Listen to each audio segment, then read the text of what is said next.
Bismillahirrahmanirrahim. Assalamualaikum warahmatullahi wabarakatuh. Perkenalkan, nama saya Nunun Hatimah, SPDI MPD, guru mata pelajaran Pendidikan Agama Islam dan Budi Pekerti di SMA Negeri 4 Tambun Selatan, Kabupaten Bekasi, Dinas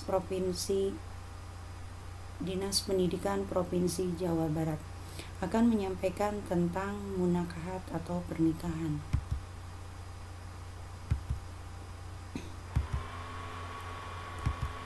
Pernikahan adalah sunatullah yang berlaku umum bagi semua makhluk ciptaan Allah Subhanahu wa ta'ala. Al-Quran menyebutkan dalam Quran Surat Ad-Dariyat ayat 49 yang berbunyi, A'udzubillahi minasyaitonirrajim, Bismillahirrahmanirrahim, wa min kulli syai'in khalaqna zawjayn la'allakum tadhakkarun. Artinya, dan segala sesuatu kami ciptakan berpasang-pasangan supaya kamu mengingat akan kebesaran Allah Subhanahu wa ta'ala. Islam sangat menganjurkan pernikahan, karena dengan pernikahan manusia akan berkembang sehingga kehidupan umat manusia dapat dilestarikan.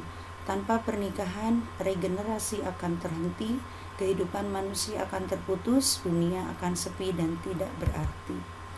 Karena itu Allah Subhanahu wa ta'ala mensyariatkan pernikahan sebagaimana difirmankan dalam Quran Surat An-Nahl ayat 72.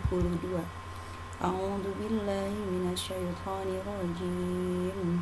Bismillahirrahmanirrahim. Wallahu ja'ala lakum min anfusikum azwajan wa ja'ala lakum min azwajikum banina wa hafadatan wa razaqakum minat thayyibati afabil batil yu'minuna wa bi ni'matillahi hum yakfurun. Artinya, Allah menjadikan bagi kamu istri-istri dari jenis kamu sendiri dan menjadikan bagimu dari istri-istri kamu itu anak-anak dan cucu-cucu, dan memberimu rezeki dari yang baik-baik. Maka mengapakah mereka beriman kepada yang batil dan mengingkari nikmat Allah? Pernikahan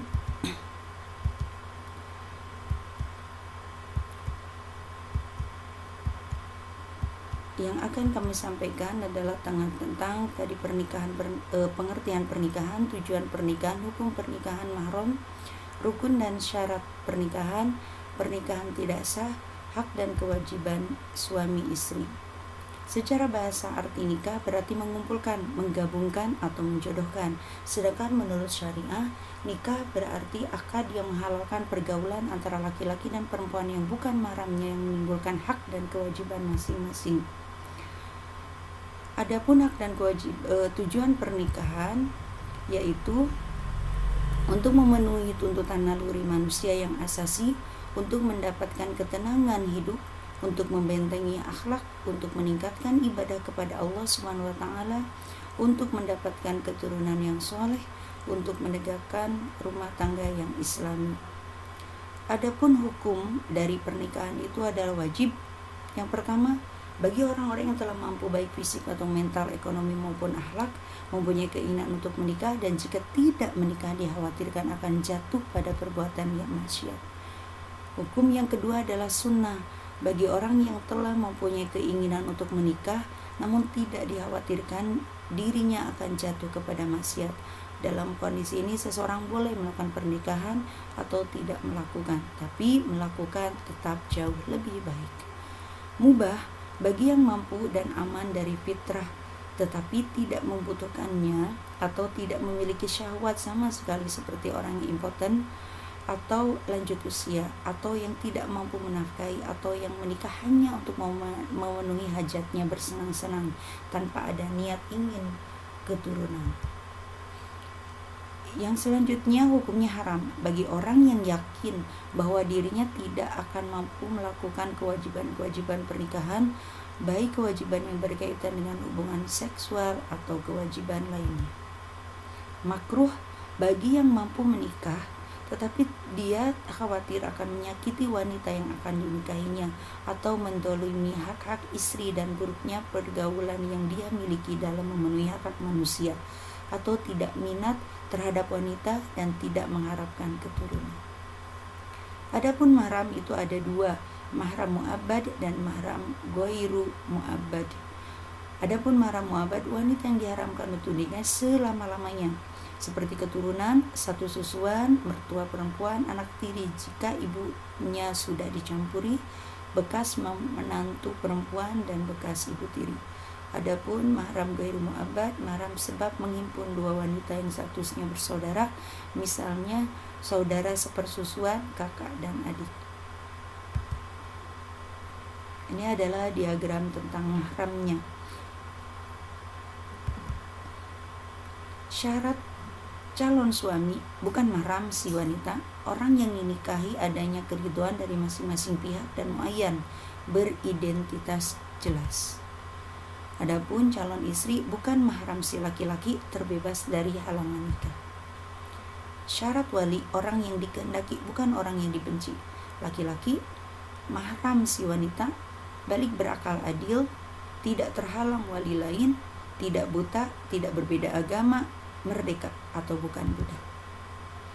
Adapun syarat dua orang saksi, berjumlah dua orang, bukan budak, bukan wanita, bukan orang fasik, tidak boleh merangkap sebagai wali walaupun memenuhi kualifikasi sunnah, dalam keadaan rela, tidak terpaksa.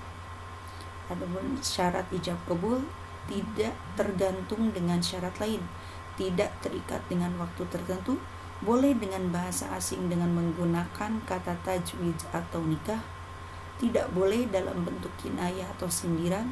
Qabul harus dengan ucapan qabiltu nikahaha atau tajwijaha, dan boleh didahulukan dari ijab.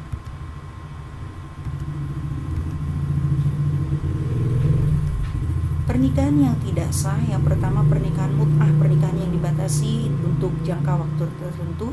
Pernikahan sigor, pernikahan yang dengan persyaratan barter tanpa pemberian mahar. Pernikahan muhallil, pernikahan seseorang wanita yang telah ditalak 3 oleh suaminya, yang karenanya diharamkan untuk rujuk, kemudian wanita itu dinikahi laki-laki lain dengan tujuan untuk menghalalkan dinikahi lagi oleh mantan suaminya. Pernikahan orang yang ihram, pernikahan yang sedang melaksanakan ihram haji atau umroh serta belum memasuki waktu tahallul. Pernikahan dalam masa iddah atau masa penantian, pernikahan tanpa wali, pernikahan dengan wanita kafir selain wanita-wanita ahli kitab, menikahi mahram. Adapun kewajiban suami dan istri adalah memelihara dan mendidik anak dengan sebaik mungkin, berbuat baik terhadap keluarga suami istri, terutama mertua, setia dalam rumah tangga, saling membantu antar keduanya, menjaga penampilan lahiriah dalam rangka merawat keutuhan cinta dan kasih sayang. Kewajiban suami terhadap istri menjadi pemimpin, memelihara dan membimbing keluarga lahir dan batin, menjaga dan bertanggung jawab atas kesejahteraan keluarganya, memberi nafkah, bergaul dengan istri secara ma'ruf, memperlakukan keluarganya dengan baik, bertanggung jawab sesuai fungsi dan perannya masing-masing, memberi kebebasan berpikir bertindak kepada istri selama sesuai norma Islam, membantu tugas-tugas istri serta tidak mempersulit kegiatan istri. Kewajiban istri terhadap suami, taat kepada perintah suami, selalu menjaga diri dan kehormatan keluarga, bersyukur atas nafkah yang diterima dan menggunakannya dengan sebaik mungkin, membantu suami dan mengatur rumah tangga sebaik mungkin. Terima kasih, semoga bermanfaat. Wassalamualaikum warahmatullahi